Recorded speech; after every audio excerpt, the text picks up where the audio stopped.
이게 성령의 음성인지 내 생각인지 구별하는 법.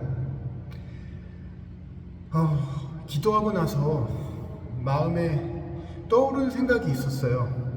이 일을 하라는 확신 같은 게. 그런데 일주일 뒤에 보니까 완전히 틀렸더라고요. 그때 든 생각이, 이게 하나님의 음성이었나? 아니면 내가 듣고 싶어 했던 소리였나? 오늘은 이 질문을 정직하게 다뤄보려고 합니다. 확신 없는 신앙을 기록하는 채널 미션 코치 시작합니다. 신앙생활 하면서 가장 헷갈리는 순간이 뭐냐면요, 내 안에서 들리는 음성이에요. 기도하고 나면 마음에 평안이 오잖아요. 근데 그게 진짜 하나님의 평안인지 아니면 그냥 기분이 좋아진 건지 사실 구별이 안 됩니다.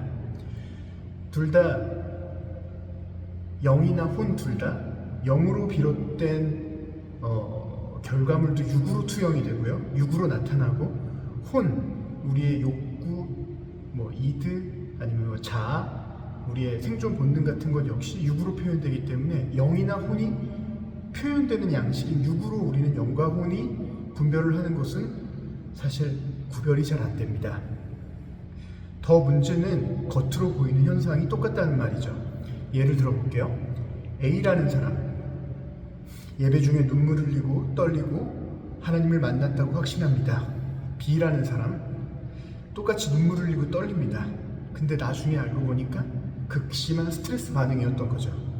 겉으로는 구별이 안 돼요. 그럼 어떻게 알 수 있을까요?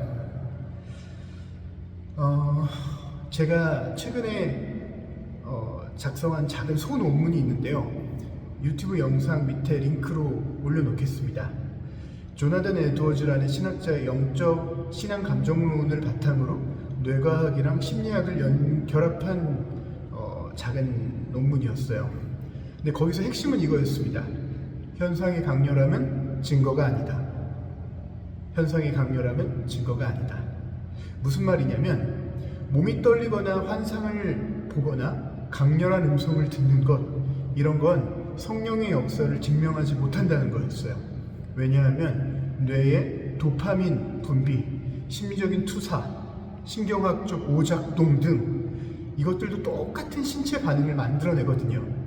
그럼 뭘 봐야 하냐? 에드워즈는 이렇게 말했습니다. 그 음성이 어느 방향성을 갖고 있느냐, 어디를 향하느냐.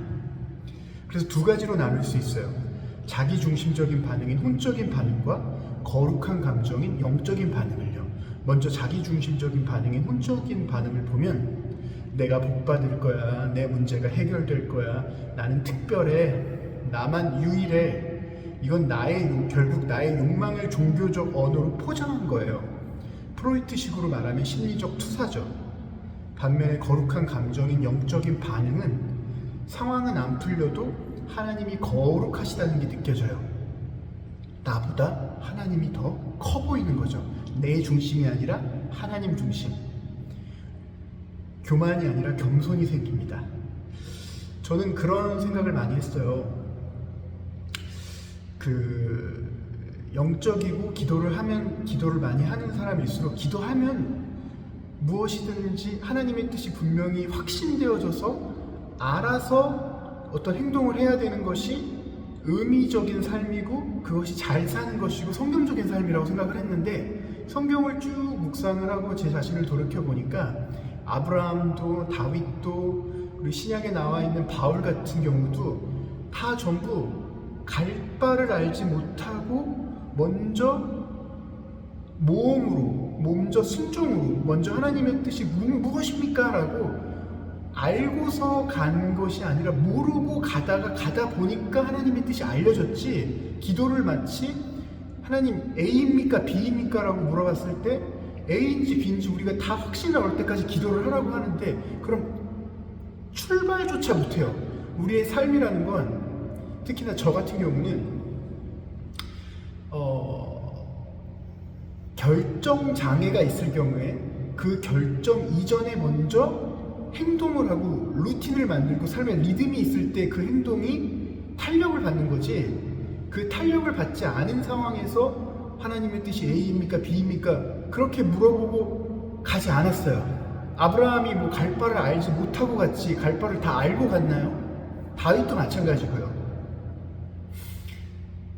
다윗이 뭐 기름 부음 받기 전에 나는 왕이 돼서, 그런데 맨날 도망 다니고 아들한테 진짜 못 볼 걸 다 보고 살았잖아요. 뭐 바울이라고 다 알았나요? 다 알고 갔나요? 이처럼 그 거룩한 감정인 영적인 반응은 하나님 자체에 매료된 것입니다. 차이가 뭐냐? 혼적인 반응은 거울을 보는 거고 나를 보는 거고, 거룩한 감정인 영적 반응은 창 밖을 보는 겁니다. 혼적인 반응은 나를 위로하지만 변화시키지 못하고, 영적인 반응은, 거룩한 감정은 나를 낮추면서 실제로 변화시킵니다. 그러면 이제 실전으로 분별하는 방법인데요. 그럼 실제로 어떻게 구별할까요? 제가 작성한 소논문에서 발견한 3단계 분별법을 소개해 드리겠습니다. 먼저 첫 번째는 1단계 육체 점검인데요. 생물학적 노이즈를 제거하는 것입니다. 내 몸이 지금 정상인가? 최근에 수면이 부족하진 않았나? 카페인이 과다 섭취한 거 아닌가? 극심한 스트레스 상태 아닌가? 약물 복용 중인가? 비유를 들자면 텔레비전이 지지직 걸릴 때 방송국 문제를 의심하기 전에 전원 케이블이 잘 꽂혀 있는지를 먼저 확인하는 겁니다. 몸이 망가지면 영적 분별력도 왜곡되기 때문입니다. 2단계, 두 번째 단계는요, 심리를 점검하는 것인데 마음의 필터를 확인하는 것입니다. 내가 듣고 싶은 대로 듣고 있는 게 아닌가? 이 음성이 내 불안을 정당화하나? 내 욕망을 종교적으로 포장한 것 아닌가? 타인을 정죄하거나 나를 특별하게 만드는 게 아닌가?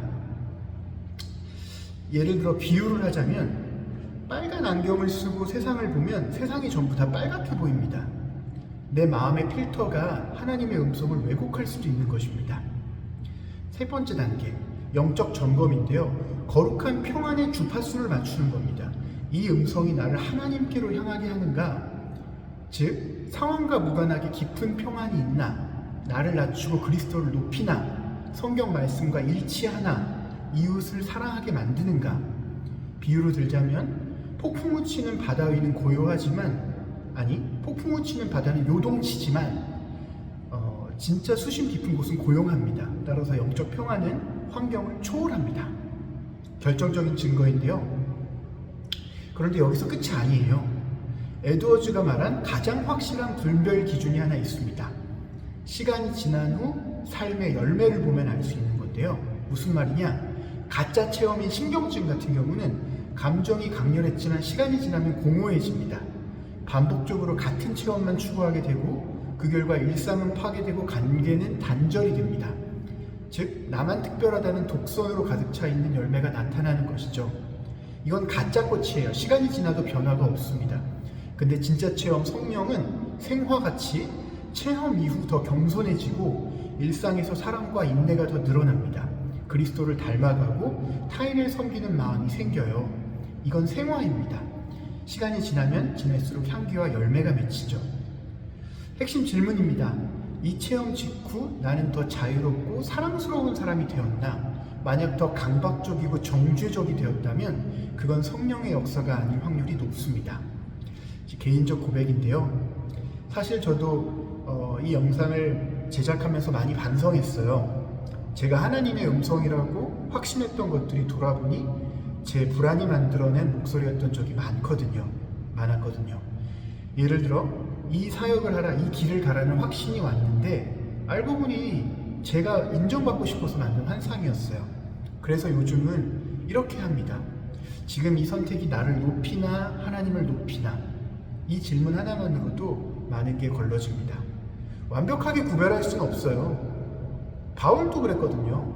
우리는 아직 불완전한 존재니까요. 하지만 최소한 내 욕망과 하나님의 뜻을 섞지 않으려고 노력하는 것, 그게 정직한 신앙 아닐까 싶습니다. 실수해도 괜찮습니다.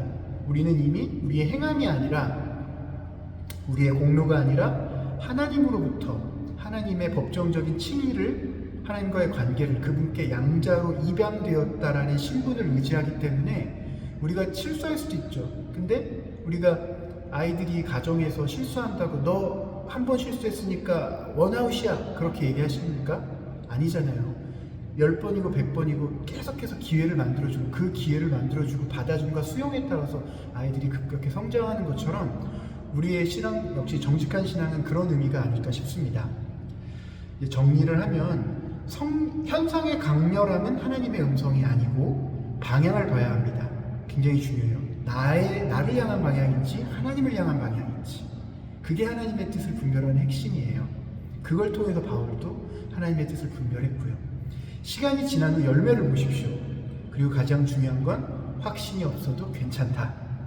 믿음은 완벽한 확신이 아니라 불완전한 상태에서도 하나님을 신뢰하는 거니까요. 저도 여전히 헷갈립니다. 그래서 이 채널을 만들었어요. 확신 없는 신앙을 정직하게 기록하는 곳. 다음 영상에서는 실제로 제가 기도한 후 결정한 것들을 일주일 뒤에 검증하는 실험을 해볼게요. 구독과 좋아요는 큰 힘이 됩니다. 다음 영상에서 만나요. 믿음이 사라진 건 믿음이 사라진 게 아니라 이해가 늦는 중이고 이해의 과정 중에 있습니다. 감사합니다.